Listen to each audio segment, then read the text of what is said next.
Herzlich willkommen heute zum Webinar des Außenwirtschaftscenters London zum Thema Fundraising für Startups. Die richtige Strategie fürs Vereinigte Königreich.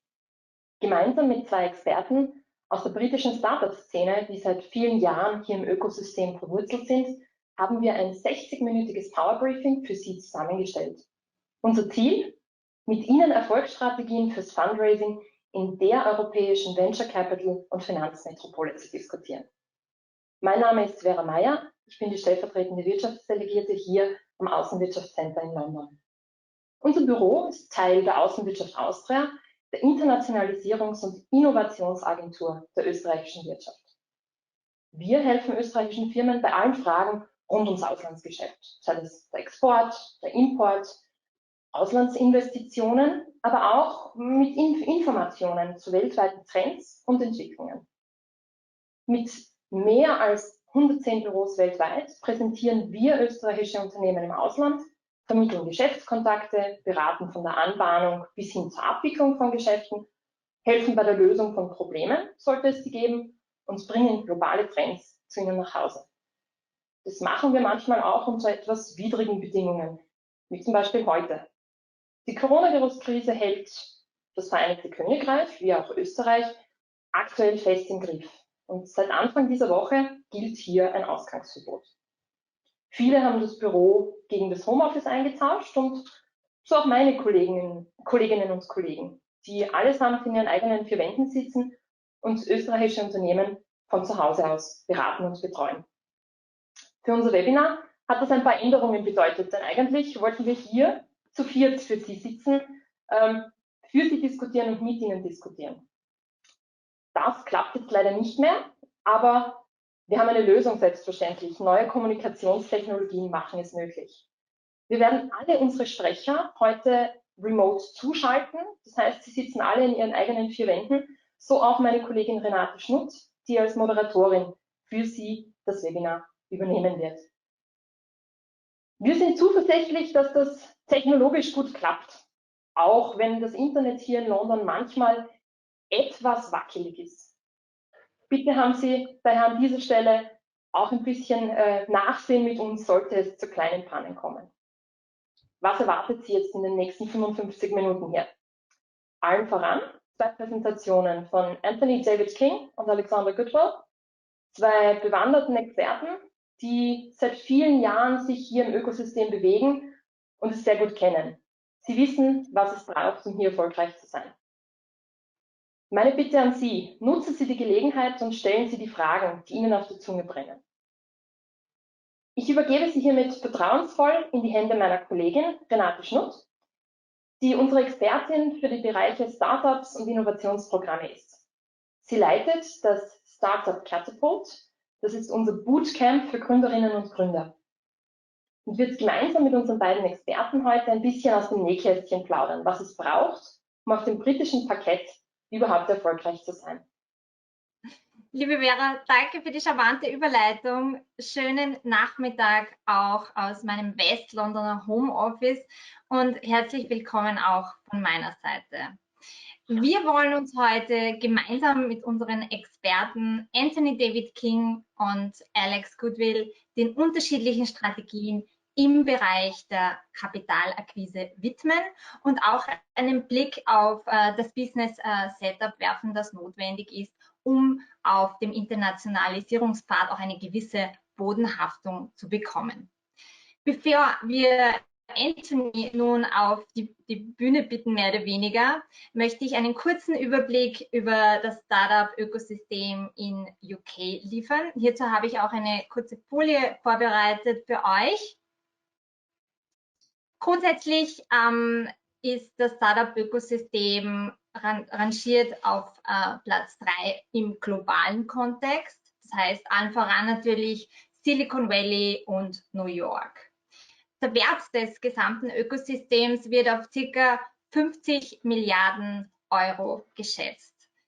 Natürlich bringt so eine Leistungsschau überhaupt nichts, wenn man diese KPIs nicht in einen gewissen Kontext einbindet. Und daher möchte ich mit euch gemeinsam nun das Fundament und die Charakteristika eines funktionierenden Ökosystems ein bisschen näher beleuchten. Zum einen ist es die Startup-Friendly Policy. Es gibt eine Reihe an Steueranreizen für Gründerinnen als auch wie für Investorinnen, zum Beispiel das Seed Enterprise Investment Scheme oder die Patentbox. Das sind vielleicht schon bereits Schlagwörter, die euch untergekommen sind. London steht seit jeher in Konkurrenz mit New York um den Titel Financial Capital of the World.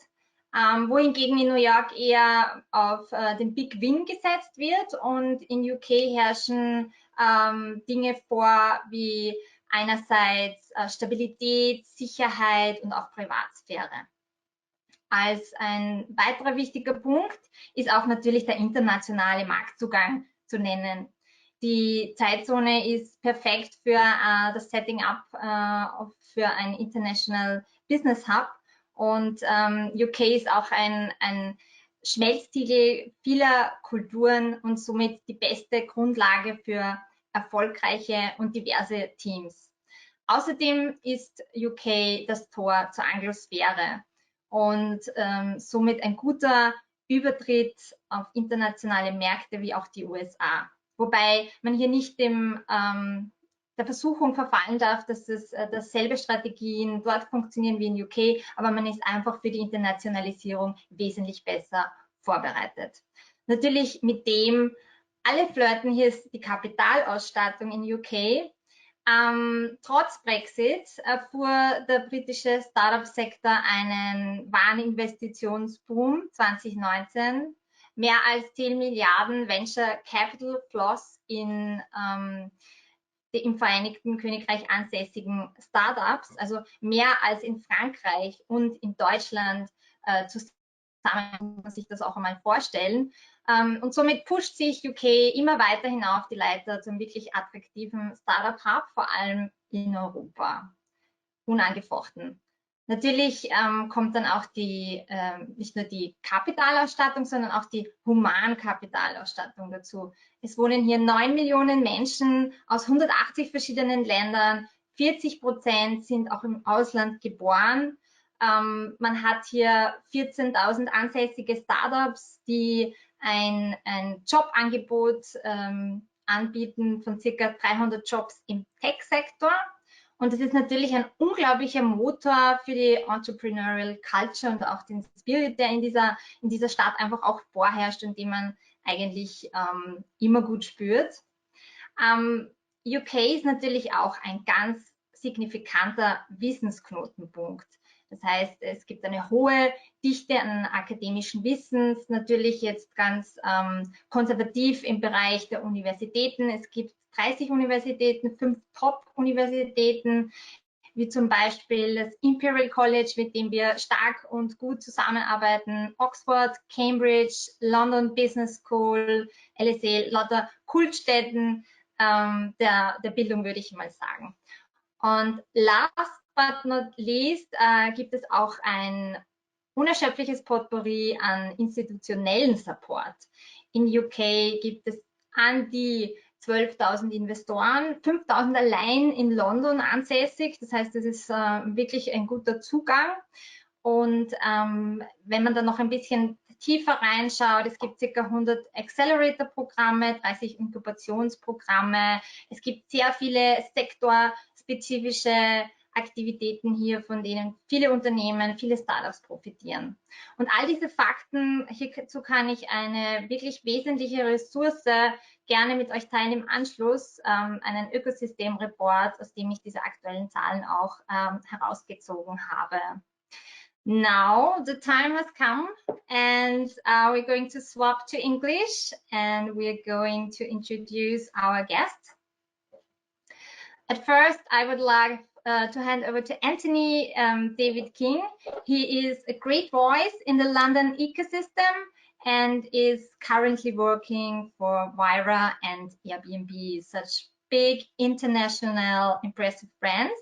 And he will give us today some guidance through the UK investment scene. So Hey, Anthony, are Hey, you thank you out very there? much. Yes, thank you very much for having me. Great to have you here. So maybe you reveal a little bit about your professional background and then let's dive into the topic. Yes, I'll be delighted to. I'm the founder of a company called ADK, and we basically design and run startup accelerators for corporate partners and clients. Essentially, that means designing and running the programs that investors invest into companies through as part of a corporate structure and allows startups to scale into the market through that corporate structure.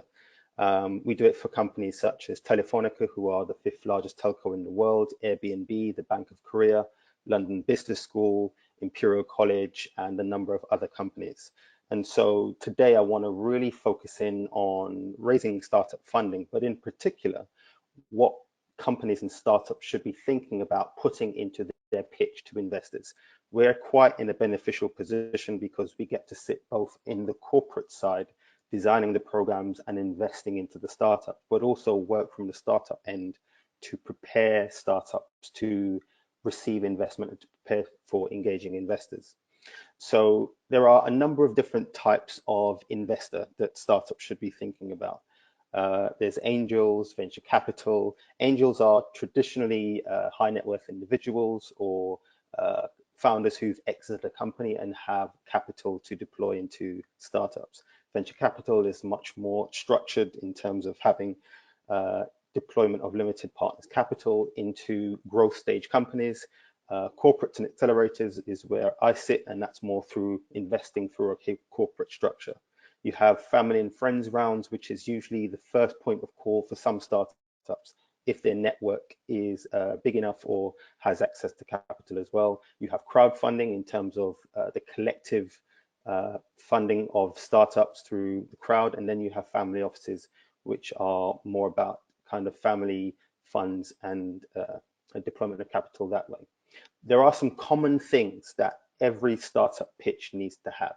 And there's a list of different things that I'm going to take you through that will give you much more of an insight as to what investors are looking at and what sits in the back of investors' minds when companies are pitching to them. We don't have time to go through all of them, so we'll go through just a few: the problem, the product, market, business model, route to market, competition, and team. So the first thing that investors will look at is the problem that a startup is trying to solve.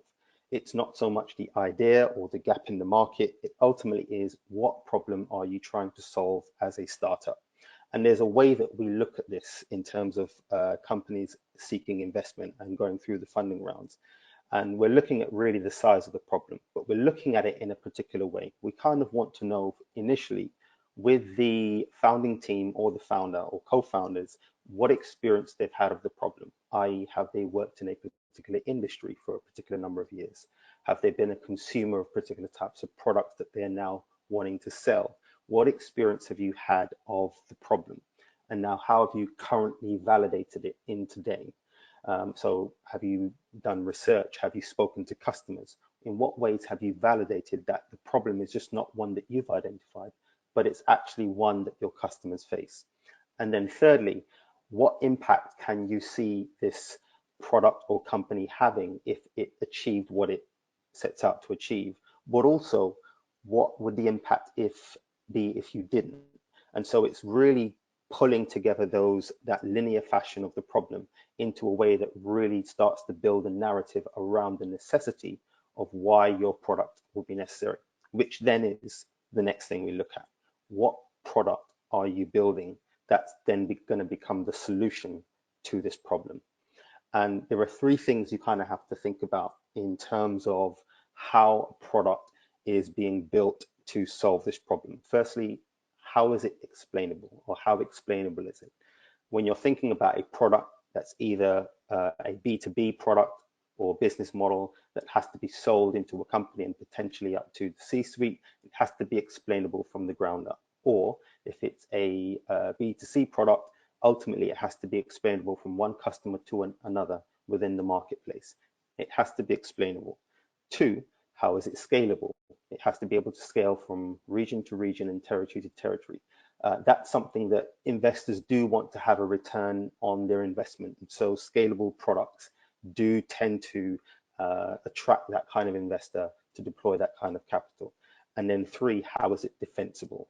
And this is something that you are going to have to answer if it does come up where investors ask this question, in terms of how is it defensible if another team were to come into the market and copy what you were trying to do? Where are your areas of defensibility in your product in terms of IP or in terms of know-how? What are the areas in where your product is defensible? The next thing we look at is the market. How big is the market initially for this product, and where are the areas of growth? How are people buying the product existingly? How are people already acting within this market? And where are the opportunities for growth, whether it's in an existing geographic market or in other markets overseas? You have to be able to begin to paint this narrative that there is a growth opportunity within this market, and you see where you can fit your company within that growth. This is one of the most critical parts of any investor's pitch, because the number one reason for failure of most startups within the UK ecosystem is a lack of understanding of the market that they're in, whether that's not understanding the market need or not understanding the market timing, or just trying to release a product into a stagnant or contracting market. So it's definitely something to do a lot of your homework on. The next thing is the business model.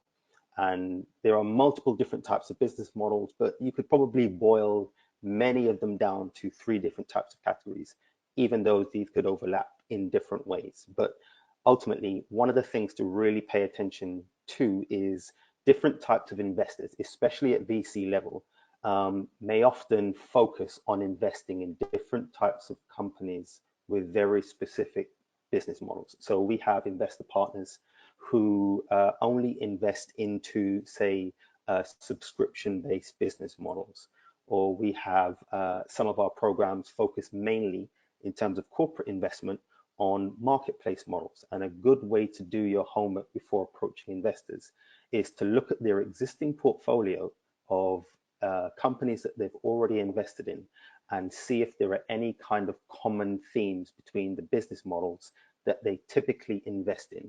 And this will cut out a lot of the trouble trying to engage investors if the business model that you have doesn't quite fit their existing portfolio. But ultimately, you have to be able to describe how you make money with a business model. The next thing is about your route into the market. And ultimately, this is where the rubber now starts to meet the road in terms of taking your product into the market and selling to customers. And one of the things you have to really answer is, how will you get in front of customers? And so for your route to market, which is the next thing we look at, the thing to really pay attention to is there are ways that investors look at different types of ways into the market. And so partnerships may be preferred more than social media, or going through particular kinds of contractual arrangements might be seen as more favorable than maybe events. But different types of investors will prefer different types of ways that companies should go into the market. It's not to say that you shouldn't go in either way or the other, but it's also just thinking about your overarching approach and plan and strategy of how you are going to do that. So it's not so much about the channels you will use, it's about the overall strategy you're going to use with each of those channels. The next thing that we look at after that is really about who the competition are in your existing market. And so once you've gone through your route to market plan, it's really about identifying where do you sit on the competitive landscape in addition to all the other players within the market.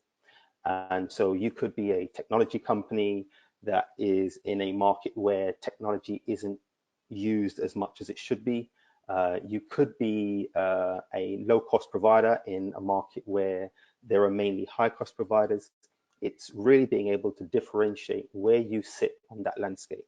But another important question that you should be able to answer for investors is, Should one of the other competing types of companies, whether they are an incumbent or another startup, begin to see what you are doing within the market and copy what you're doing, how long will it take them to come into your space? This is not necessarily a crystal ball scenario where you're able to tell that to the nearest year or month, but ultimately you should be able to estimate it should take competition a long time to encroach into your space because of a number of things that we've probably already mentioned, like defensibility, like your understanding of the problem, like the ways or the time it's taken you to go into the market. So there are a number of things that you can begin to guesstimate in terms of how long it might take other companies to start to compete in your space. The thing that we look at after competition is then the team.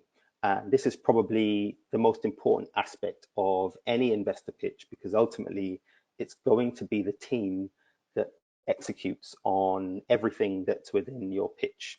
And so an experienced core team is something that investors will look at. We'll look at it in different ways. So for example, at VC level, they would expect to see a very experienced team with advisors, and a plan of how you're then going to recruit the rest of your team.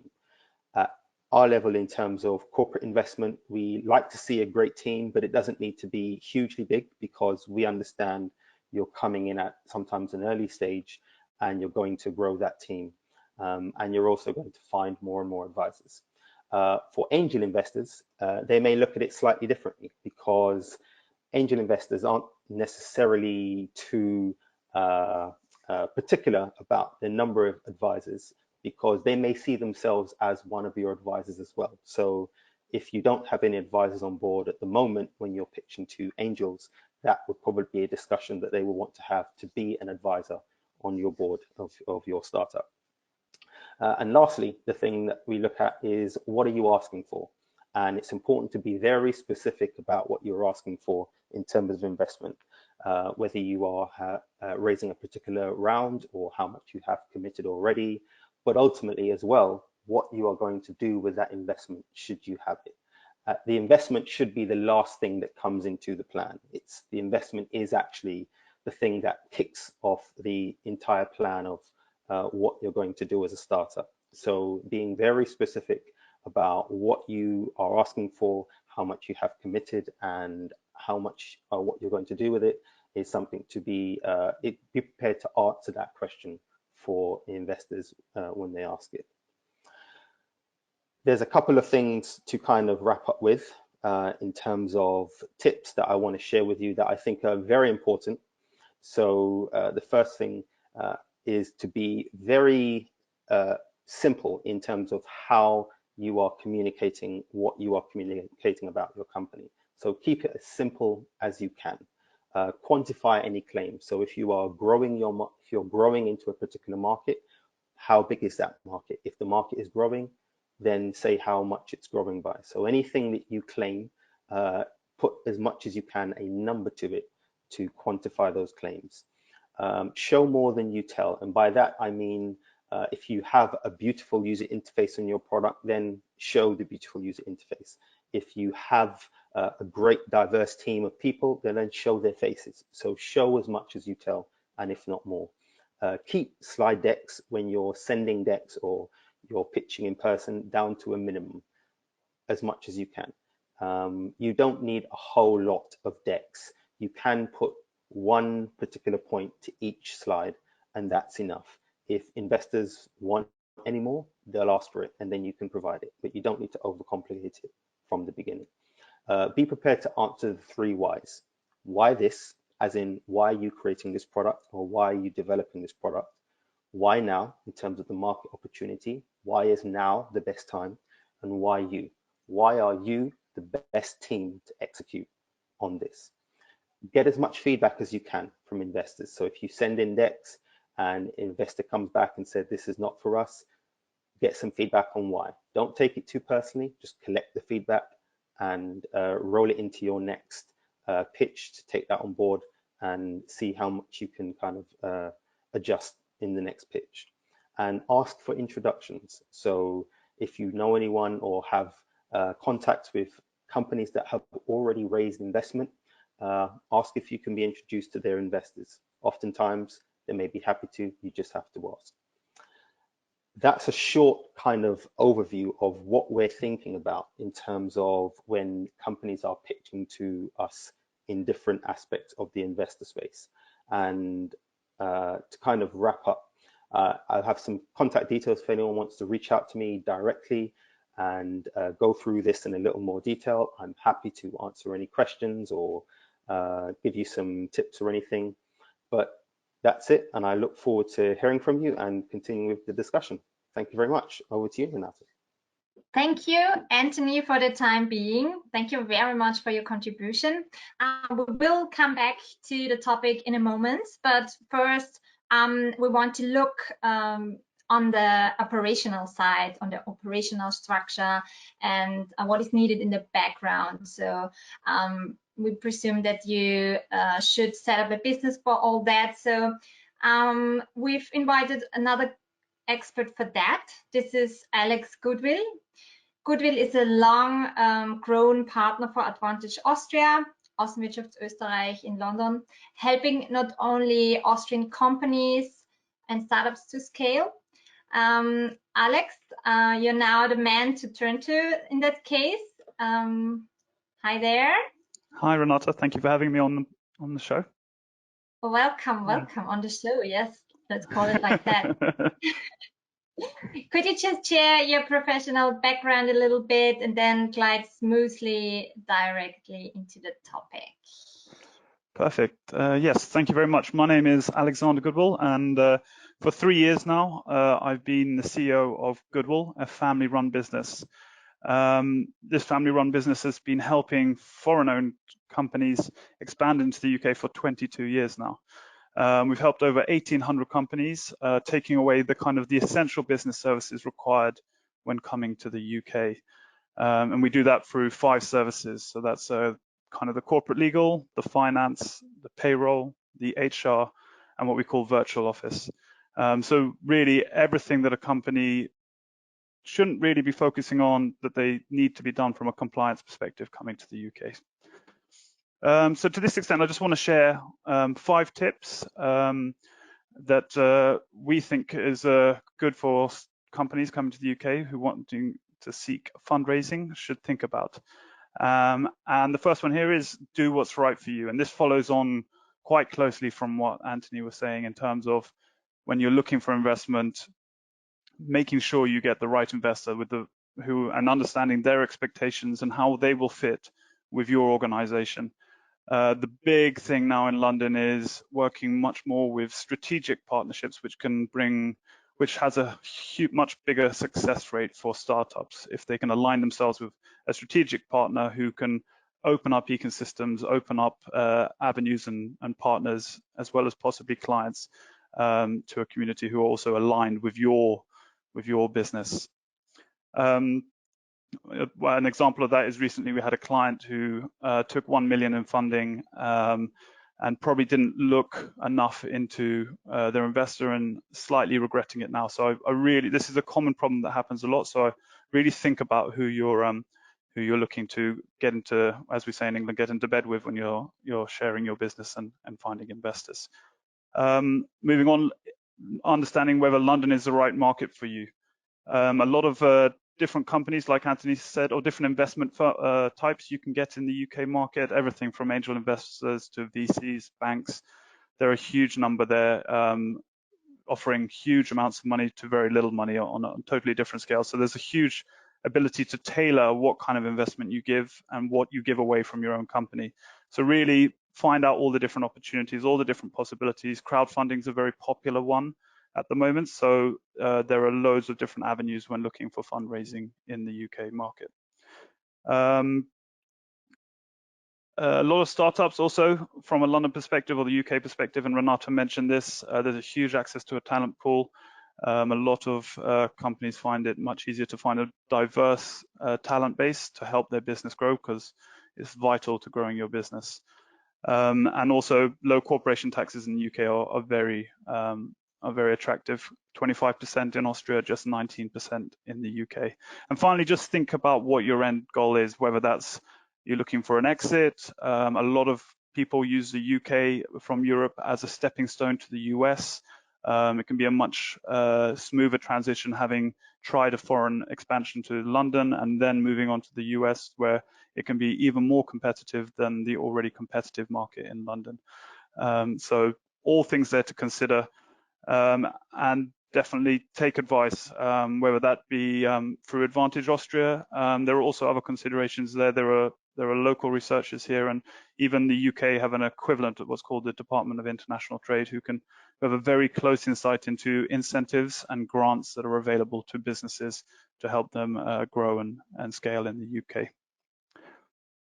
My next tip is getting ready to flip it. And this is all about what we see a lot with companies at the moment, taking advantage of the investment ecosystem in the UK, is that they will swap from the headquarter being in their home country, say in Austria, they will make the UK the kind of the HQ, and that can make them more attractive to investors, particularly as mentioned before. Renato mentioned the EIS scheme, the Enterprise Investment Scheme. This has significant tax advantages to individuals in the UK, like family or like angel investors, but they will expect the top company to be a UK limited company, or they will expect your Austrian GmbH or limited company to be a branch into the UK. Those qualify for the EIS scheme. So those are things to think about as well. Just to add on to that, setting up a limited company in the UK is very simple. You don't have to worry about share capital like you need to in Austria. You literally just have to put £1 in. So very easy to flip and change the setup of your company in the UK. But you may then want to put some serious money into getting your shareholder agreement correct in the HQ in the UK. I was asked to add this. We don't call it the B word any longer. We call it leaving the European Union. I think a lot of UK, especially in London, are very sad that this is happening, but it's a reality. There's also huge uncertainty around what kind of deal we'll get, whether it's closer to a free trade agreement or what would be much worse is a WTO. But we've seen a lot of our clients trying to do the very little they can in terms of setting up a subsidiary now before the exit date happens. And that can help to remove the risk to your clients by having all the agreements with the UK limited rather than having them with the Austrian entity. So there are a couple of solutions there, but definitely have a think, get ready, and see how things go. But now with all the coronavirus, I think we will see an extension. So this may be less of an issue, at least for another year or two, which are the two options that Boris Johnson can apply come June this year. So it's kind of watch this space, but there are certain things you can do. So we recommend having a look into some of those. Number two, do it the right way. And this is all about thinking of, as we mentioned earlier, what is the end goal? If the end goal is that you're looking for an exit eventually, it's so important that you have all your due diligence sorted. And good partners in the UK will be able to make sure you have all your contracts and agreements squared away. You know exactly who the employees are and who's left and who's come during those initial phases, which can be crucial to investors to know exactly that all the paperwork is in order. And Goodwill can help with contracts between clients as well as contracts of employment in getting that all correct in the UK.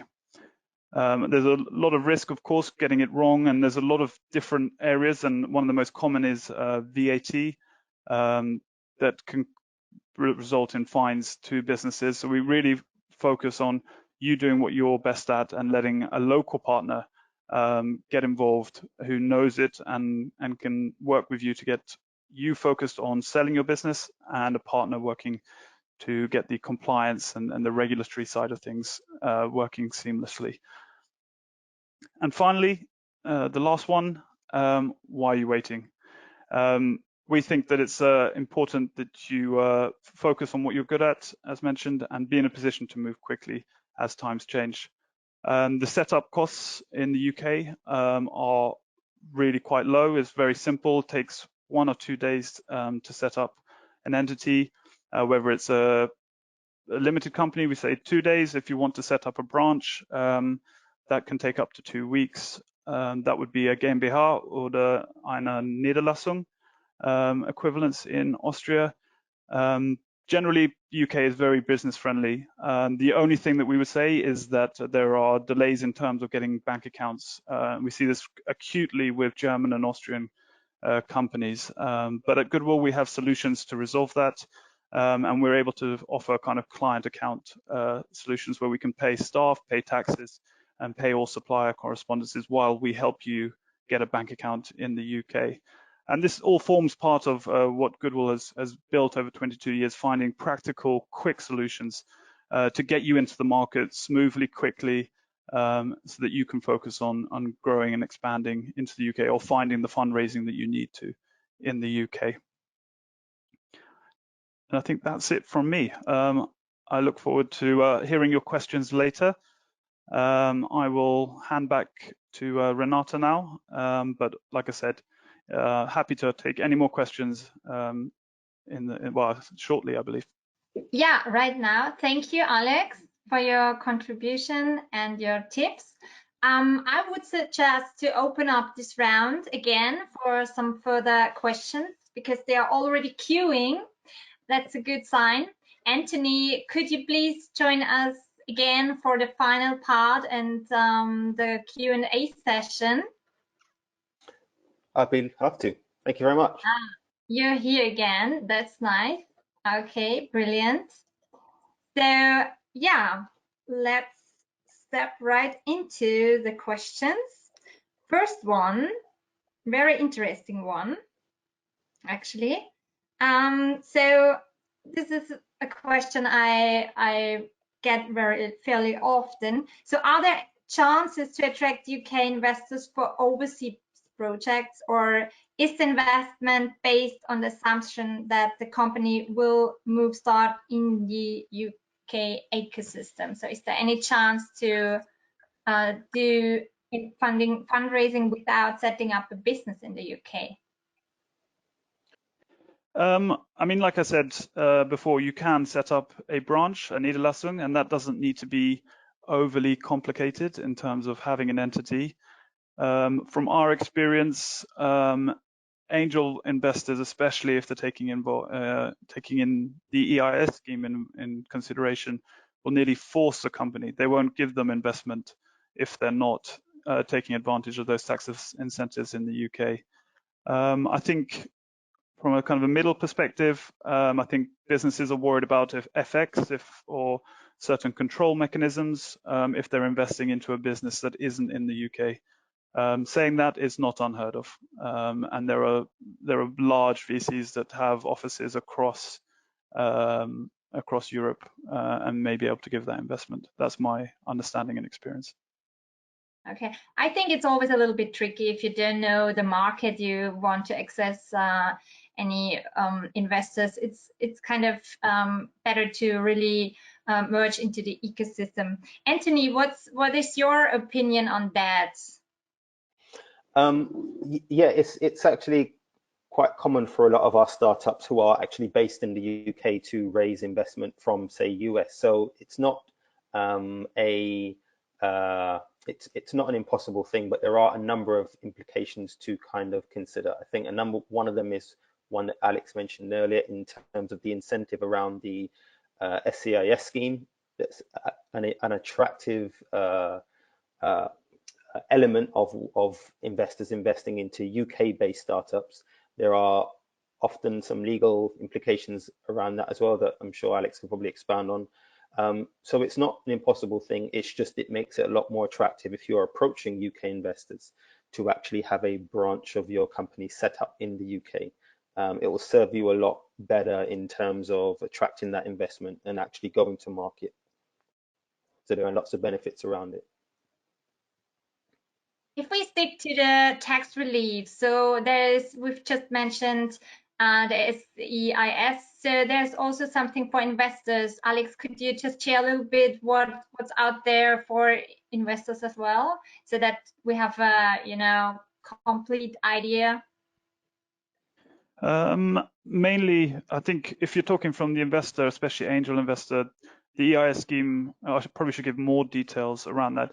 Effectively, my understanding is that when they go to invest, they get a huge proportion of their investment back from the government for qualifying schemes, and that's what makes it so. I think it's up to 50% of their investment can come back, or they can reduce their income tax by a considerable amount. And this is why it's so kind of attractive to these angel investors to use this mechanism. On the larger scale, I think there's less tax incentives there. They're just trying to make sure they get the right companies in that they know will, like Anthony says, grow and scale and will return an investment. Anthony, what's your opinion on that? Exactly the same thing that Alex said. It's try not to use the tax scheme as your sort of one of the top levers of trying to attract investment. I know that's what might hit the headlines a lot, but from a ground level, when we're thinking and considering investors, and again, it depends on the type of investor as well. VCs, corporate companies, accelerators, we're not thinking about any of the tax incentives within our kind of consideration of companies. It's number one, are these great companies? Are these great founders? Are they solving a big problem in society?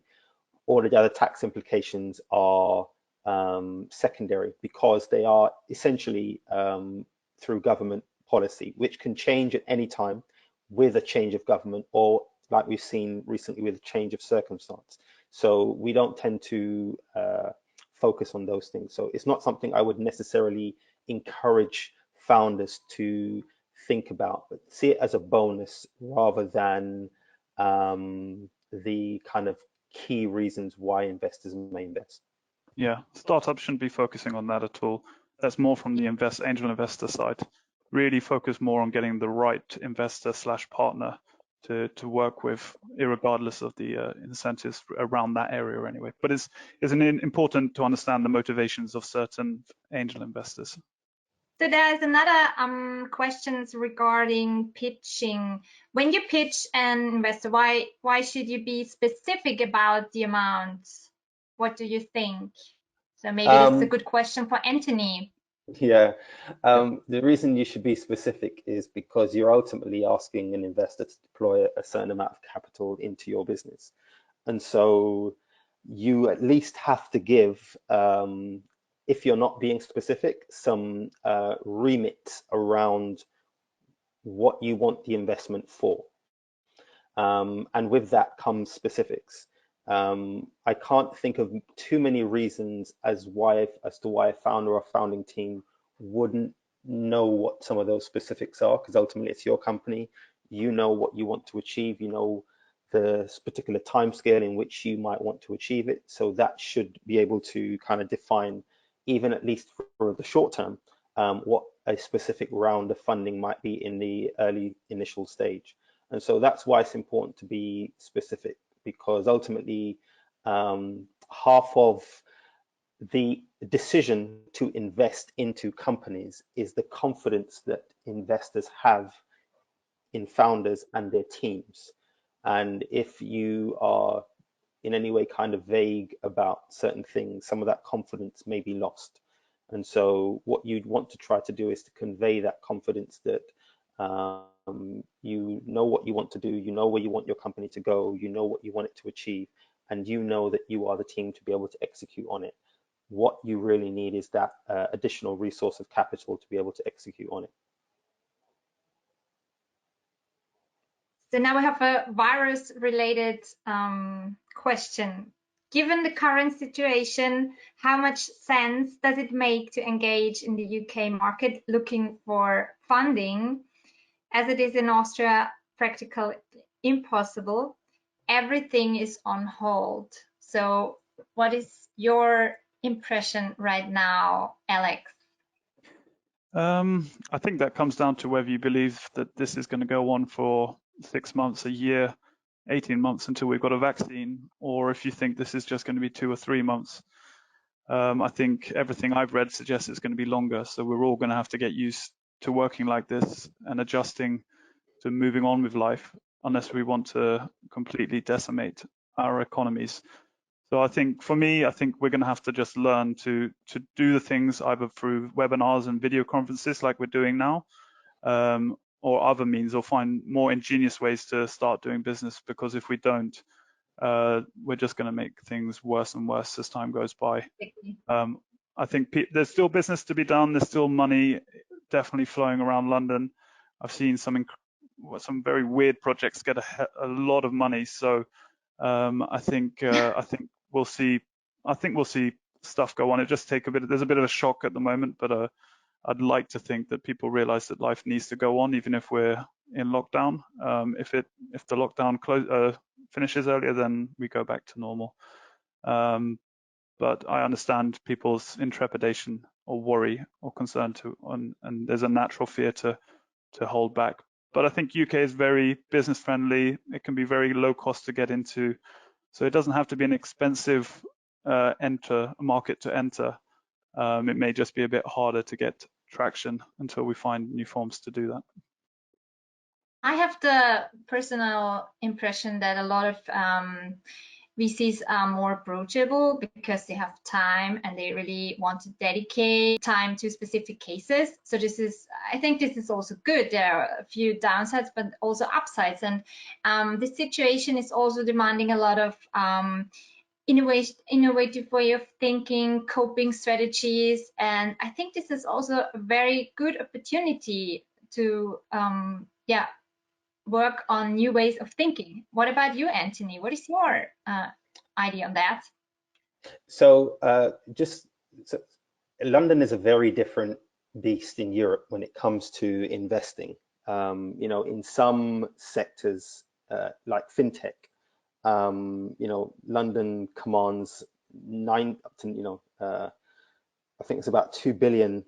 About 2 billion that's invested across fintech as a whole in terms of investment, and about 1.1 of that comes to London specifically across all of Europe. And so it's a very active ecosystem.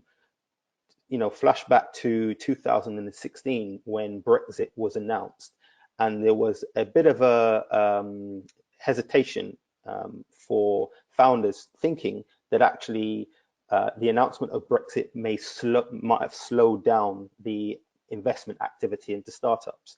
But however, when 2017 came around and we were able to look back at the investment activity that happened into London, into startups that were a part of London's ecosystem, what we realized is the actual investment activity had doubled over that year that Brexit was announced.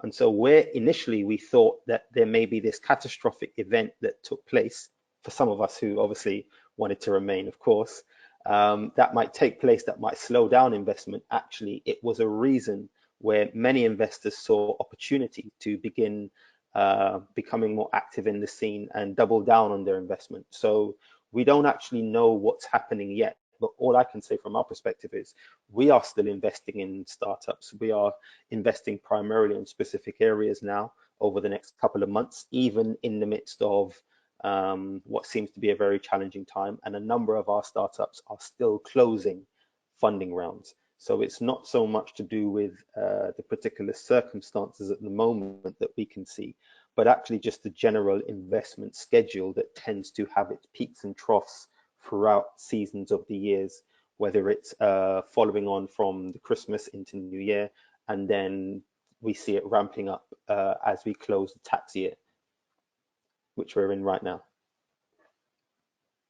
Another one, can a branch or limited company be set up remotely since there is a ban of traveling? Are there any solutions to that, Alex? From our perspective, that doesn't change at all. Most of our setups are done with a phone call. Ideally, we would see face to face. If that happens via a video conference, that doesn't change anything. Part of how our service is set up is that we have what's called a company secretary that sits within the corporate legal. They can administer a lot of the business and sign for the business, obviously with the sign off of the founder or the business back in Austria. That allows us to do a lot of the work locally. And so, yes, we can definitely set up remotely. There are no problems with that. Okay. Then there's another question for Anthony. How do you know who is the right partner? You've mentioned partnerships are crucial, and when it comes to being ready for the market, so maybe you can share some thoughts on that. Yeah, so a couple of ways to consider who may be the right partner is to kind of initially start with the market or sector that your company is in. So, for example, if you have, let's say, a fintech startup, and you could possibly see your product transforming the way that customers do banking, you may want to pick a bank initially as a partner to pilot it or trial it within their customer base, a small sample of that. And so you initially kind of start with the kind of problem you're trying to solve and then the market you're in. And out of that, you could start to look who else is in the market, who has access to large sort of customer bases already, and then figure out what are the benefits of them partnering with you, and what are the benefits of you partnering with them, and figure out where you could help solve some of their challenges by partnering with them, which ultimately then should be able to give you some opportunities to get into the market in that way through different kinds of partnerships. I mean, also a very good entry spot for building up partnerships is also, I think, service we are delivering here. So maybe also address, if you want to learn more on partnerships and who could be the right partner to turn to in a sector, then drop me an email on london@vku.at. I can help you with that, of course. So there's another question. Current trends in investments made in the UK, specifically for angel investors. And maybe we can also squeeze in the concept of agile funding. So what are the main trends right now in investment in the UK? Who wants to answer that first? Probably better that Anthony does. He probably has much more experience on that side. Okay, so I believe the question was specifically for angel funding. Was that correct, or was it for angel funding? Start from there, and maybe then we just turn to a little bit global perspective on that. Yeah, so definitely some of the trends we're seeing are in particular types of sectors, first and foremost. So fintech is definitely a very popular area to invest in, purely because of the opportunities it presents in terms of scaling and market adoption as well, because London is a very sticky market in terms of adopting fintech and new ways of paying, banking, and all different types of financial services. AI is definitely an area that we're seeing a lot of investment in, especially at angel stage as well. So AI type companies. It's also important to understand some of the reasons why angel investors invest, aside from what we mentioned in terms of tax incentives. So it's about being a part of something themselves. So angel investors are often high net worth individuals, whether they are professionals or founders who've already exited the company, and the opportunity to now be part of the growth of something new is often one of the first and foremost, the biggest incentives. So we're seeing a lot of trends around AI type startups and companies that are solving really critical challenges in, say, health tech, AI, finances, and different things like that. For us at maybe the accelerator and corporate stage, we're definitely seeing a lot in terms of companies that are specifically in AI. who are using different types of technology to address things that couldn't be addressed before without the technology. So we're seeing lots of trends in those particular areas from, I guess, an angel perspective, or the early stage, I would say, because accelerators and corporates and angels typically tend to invest a lot earlier than, say, VCs. Yeah, I totally agree with that. I mean, angel investors are usually, like Anthony says, people who've been through that industry, have exited and have a bit of money now, and they're looking to the industries that they exited from. And those are the common angel investors. So they're usually the ones who are willing to take a gamble a bit earlier than others, and that's why they sit just before kind of maybe your Series A or further funding rounds, and will sit as a kind of a stopgap. And that's why London can be really attractive, because there's really a load of different investment possibilities depending on where you are on your journey in terms of what funding you're trying to get. So I think if we just bear in mind that we only have 3 minutes left, this is our last question. What would be the most efficient way to get into first contact with potential investors in life science, biotech area in UK? Are there any practical suggestions on events, websites, organizations, anything?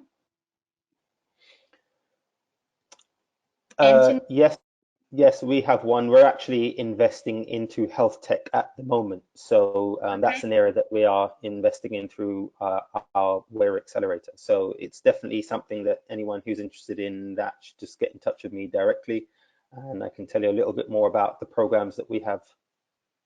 Yeah, and there are wider loads of incubators and accelerators in and around London within those kind of spaces, usually with corporate kind of strategic partnerships with those incubators. So it's definitely trying to find those, and we'll see how these incubators and accelerators handle the current situation. But Anthony was telling me yesterday that actually quite a few of their programs are fully online. So I think we'll see a lot of these maybe physical kind of co-working incubators and accelerators move more to a kind of a virtual kind of platform. And those can be great forums. So yeah, look out for Anthony's programs for sure.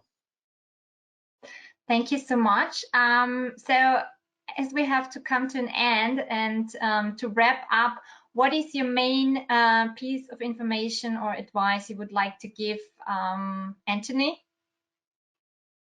I think definitely is to utilize as many of the contacts that you have, and be specific in asking for introductions or different things that people want in terms of the opportunities that they want. So of course, programs like what you guys are running and your resources is great. The kind of services that Alex Goodwill they provide is certainly things. So once those opportunities are there and you know how to utilize them, definitely be active in making that first step to do that. And Alex, what is your last sentence? Thank you. Yeah, mine is mainly focus on what you're good at. You know your product really well. You know your kind of culture. Those are the things that are going to sell you. So you focus on that, and when you go to a new market, work with a local partner who can just take away the complications. If you're only going to do it once, or you want it done properly, find someone else to do it. Really focus on selling your product to the market or finding your investment. Those are the crucial things for your business. If it's not core, find a local partner to help you. Alex, Anthony, it was such a pleasure to have you here in this virtual room. Thank you so much, guys. I'm looking forward to our startup catapult whenever it will be. And yeah. Thank you very much. Thank you, guys. Have a great afternoon. Thank you very much for having us. Thank you very much. Take care. Bye-bye. Bye. Bye. So, ich wechsle noch für die Schlussworte noch einmal kurz ins Deutsche. Das soeben erwähnte Startup-Katapult London war ursprünglich geplant für Juni. Das wird sich natürlich jetzt etwas nach hinten verschieben, aber wir sind guter Dinge und nehmen an, dass wir das im Herbst abwickeln können. Hier werden Alex und Anthony auch ihren Beitrag leisten. Auf das freuen wir uns schon. Wenn ihr Interesse daran habt, werden weitere Themen, die auch heute nur wirklich gestreift wurden, hier intensiver bearbeiten. Schickt mir einfach eine E-Mail dazu, eure Fragen dazu. Ich kann gerne das grundsätzliche Programm einmal teilen und euch auf eine Shortlist setzen. Das heißt, wenn der Termin feststeht, werdet ihr natürlich so schnell wie möglich darüber informiert. Genau, okay. So, ich hoffe, es waren sehr viele wertvolle Informationen für euch heute dabei. Sollten eben noch Fragen offen sein, werde ich mich bemühen, diese in den nächsten Tagen individuell zu bearbeiten und zu beantworten. Ansonsten empfehle ich euch eben eine Teilnahme beim Startup Katapult. So, stay healthy and stay home. Liebe Grüße aus London und vielen Dank für eure Aufmerksamkeit.